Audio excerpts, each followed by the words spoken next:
Now, did you know how important creative play is for your toddler's development? It's not just fun, although it is fun, it also affects their imagination and even their future numeracy skills. Joining us today on the And Mum Pedia Pro 3 Coffee Group, child development experts Emma Hurrell and Nathan Wallis. Good morning to you both. Good morning. Lovely to have you here. Let's start with you, Emma. Firstly, what would you call creative play? It's spontaneous, self-directed play during which children have the freedom to express their thoughts and feelings, and it can be initiated through different contexts and materials. But I think the beauty of creative play really shines through when children use a familiar object but in a new and unusual way. So we're not just talking about painting and finger painting and that sort of thing? No, I mean there's a variety of different creative play activities which we'll be speaking about. Yes. Nathan, when kids use their imagination, what's going on in their brains? It's really about using both sides of the brain. The stuff that we tend to want our kids to produce, you know, what colour is this and what number comes after that, it's all very left brain. Yeah. So creative play, I think, more is a right brain thing. And really true intelligence is found in that connection between the left and the right brain. So in the brain, this area called the corpus callosum that joins the left and the right brain, it's lots to do with integrating, it's just lots to do with intelligence. So that's really exercised and strengthened by creative play. Okay. And just like Emma said, that creative play means that it's the opposite to what adults do. There is no outcome. You don't have to produce anything at the end. There doesn't have to be any purpose. Right. It's about, I think of it as like I used to build dams in the creek when I was a kid. Yeah. There's no outcome to that because the tide's going to wash it away. There's no one's even necessarily going to see it, yet kids will spend hours doing those sorts of unstructured, non-purposeful. I used to get lumps of clay and dry them out and then sort of carve little holes in them and then fill them up again. Right, there you go. And that was it. Hours of entertainment. Yep. Emma, so why is it so important? Oh, I mean, we've mentioned that it allows them, you know, that freedom to express their thoughts and their feelings, which is so important, but it also allows for sensory exploration and motor skill development. I mean, it fosters mental growth because they have to come up with new ideas and problem solve.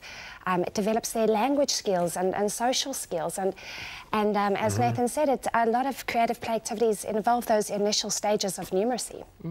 Is it creative play with the adult, or is it we're talking just on their own with the children? It can be both, but you just have to be careful because children are so much better at it than adults. Yeah. And adults are used to being in charge and directing. So an adult, if an adult gets involved, they're often try to make it towards purposeful and structured and That's not what we're after. No, so but I think have adults involved, but let the child lead. They're the experts on play. Trust them. So when I only had 2 children before the third one, we used to play. One of them would dress up as Superman and he would lead around, and I would just have the newborn baby and follow around and be his sidekick. Right. That's essentially, and we would just sit in the car for ages and pretend to drive it and all sorts of things. Like basically, they're going, I'm so tired, but that was creative play, wasn't it? Absolutely. He's leading it. Yes. He was definitely leading it because Mummy was a zombie. Okay, can you give us some examples of the best kind of creative play? Emma? I would say an activity that can encourage siblings to play together would be an activity like fort building. I mean, we all loved fort building, and children can use large sheets and blankets and clothing pegs and rubber bands, and they can spend hours building forts together. And I think it's really important that we also come up with activities that really allow the siblings to join together and play together. Bit of cooperation. Definitely. Yeah, and bubbles. I mean, bubbles. You can't go wrong with bubbles. Bubbles can't go wrong. Kids love bubbles. Yeah. Actually, that is true. Bubbles and forts would be 2 great things to do. And as a parent, when you see your children building a fort together, you do feel really quite virtuous. Like, look at my children. Yeah. They're not near the screens. They're just building a nice little fort. Yeah, they're not pulling each other's hair out. Exactly. Yeah. Everyone's playing nicely. This is great. Yep.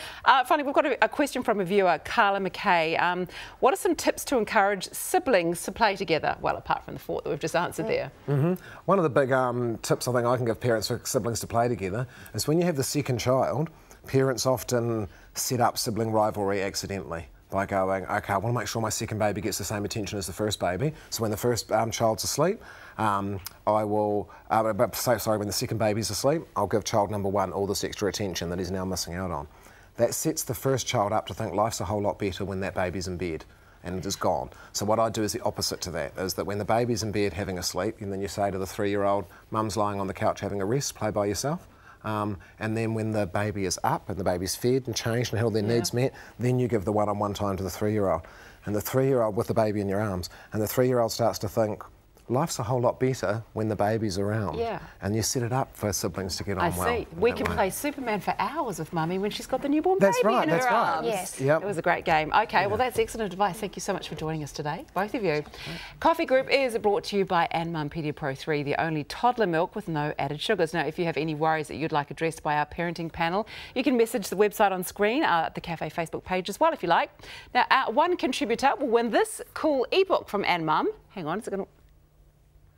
Frankie the Frightened Frog. Yes, it allows you to record your voice reading the story. Frankie was a frog. Oh, sorry, Frankie, you're out. This week's winner is Carla McKay. Congratulations.